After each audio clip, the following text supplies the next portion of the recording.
Hello and welcome. My name is Alexander Kerry. You're watching Head to Head on uatv. Since the launch of the Fulbright Program in Ukraine in 1992, hundreds of American citizens have taught and conducted researches in universities all over Ukraine. Now, what does the diversity and international experience mean for a local university, and how can an exchange teacher combine teaching, studying, volunteering, and discovering the hospitality of Ukrainian people at the same time? Now, to discuss this, we are joined in the studio today by Kennet, a Fulbright Fellow from the US who's currently working in Eastern Ukraine. Hello, Aaron. Hey. Thank you for joining us first. So you have this project of volunteering with soldiers. Let's talk about it first. Well, what does it consist of? Right. So a few months ago, I was working in Sumy, and one of my friends and colleagues, he called me and he said, "Hey, Aaron, I have this really cool project and opportunity for you to go to the Carpathians and lecture families of victims and of the deceased in the anti-terrorist operation region in the Donbass." Mm-hmm. And I was really inspired by the possibility to work with families and to interact and engage with this population. And I happily accepted, and we spent a week in the Carpathians, everywhere from Berehove to Yaremcha, to Uzhhorod at the end, and I spent every evening giving some sort of lecture about the United States, about English, about places I visited, and also tried to communicate and interact with the families and learn more about their stories and about some of the struggles that they're facing in Sumy and Sumska Oblast. And so how can your experience as a teacher and as an American citizens can bring something to these veterans? How does it help them?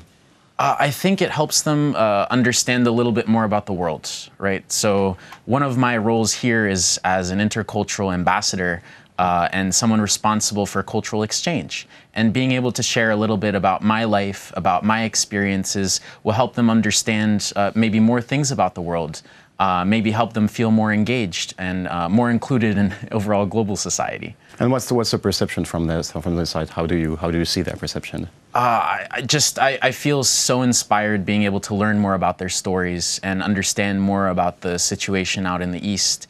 And it's heartbreaking and it's touching, and I feel empowered by being able to share their stories.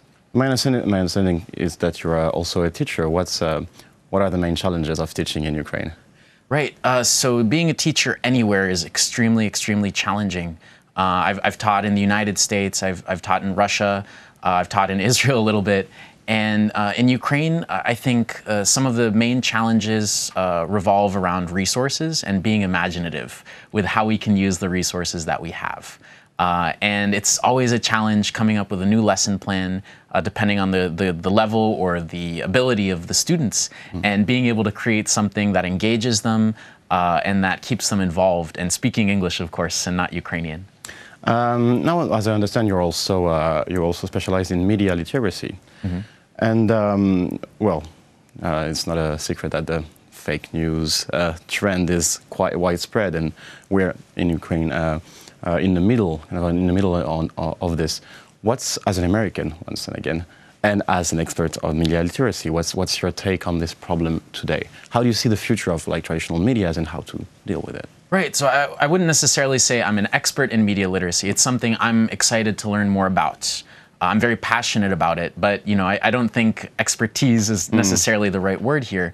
I have been teaching and leading workshops on how to spread awareness of source citation, of engaging in media literacy, what sort of logical thought processes we can use, what sort of schematics specifically we can use to assess the sources that we're reading. A lot of it is based off of logic, right? So asking reporters questions, right? The 5 W's and H, who, what, when, why, where, how. And then a little bit more in depth, assessing context, assessing evidence, and so on and so forth. And in Ukraine, we're presented with numerous challenges. We're presented with many countries that are providing alternative viewpoints, not citing their sources, not providing factual evidence, not providing statistics. And I think it's something that we as individuals need to be more aware of. We need to find these holes, and we need to understand that these holes are going to exist and call them out when we find them. But how can an individual who's not in a job, who's not a journalist, or how can he himself raise his own awareness? I think it's all about asking the right questions. It's all about being able to say, okay, I want to be an engaged person. Here are some ways I can become more engaged. Here are some ways I can question what I'm reading, what I'm engaging with myself, and how I can learn from how I engage or interact with these different forms of media. And it's about, once again, logical assessment. Are there sources cited? Is the author, does the author have a bias? Can we measure that bias? Does the publisher of the media also have a bias? What sort of bias? We need to keep on asking these questions and engaging in these sorts of discussions and conversations in order to create a more media literate society. Now, since you're in Ukraine and concerning this perception of the media, and as a teacher, and you surely meet a lot of people, did you see mentality changes around the media and perception changes around the media? 100%. A few weeks ago, I was in Zhytomyr, in Zhytomyrska Oblast, working at the university there, and my colleague and I, we gave a lecture to maybe 70 or 80 students of the university, and just being able to engage and interact with them.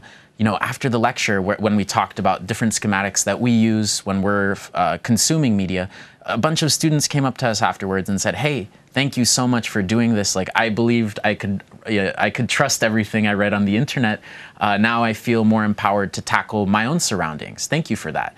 And that was such an empowering feeling. It was a very gratifying feeling as a teacher to know that the information I had just shared would hopefully and will hopefully be used by the next generation, and that awareness will be spread by itself. So you see this next generation being involved in that process? I think it's 100% crucial that we involve them. It's 100% crucial that we turn them into stakeholders so that they feel comfortable and confident sharing the information that they're receiving, and so that they themselves are engaging older generations who might not be as familiar.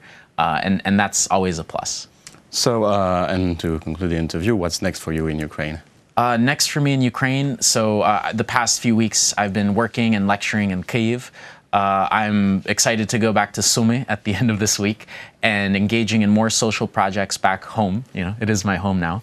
And I'm very much looking forward to seeing my colleagues and looking forward to developing more training curriculums or training courses for the professors, for the teachers in Sumska Oblast, and of course working with my students. They're what make me go, they're what keep me going, and they're the future of Ukraine and of the world. So I hope to keep on interacting with them and working with them throughout the rest of my time here in Ukraine. Thank you for joining us in the studio. It was a pleasure to talk to you today.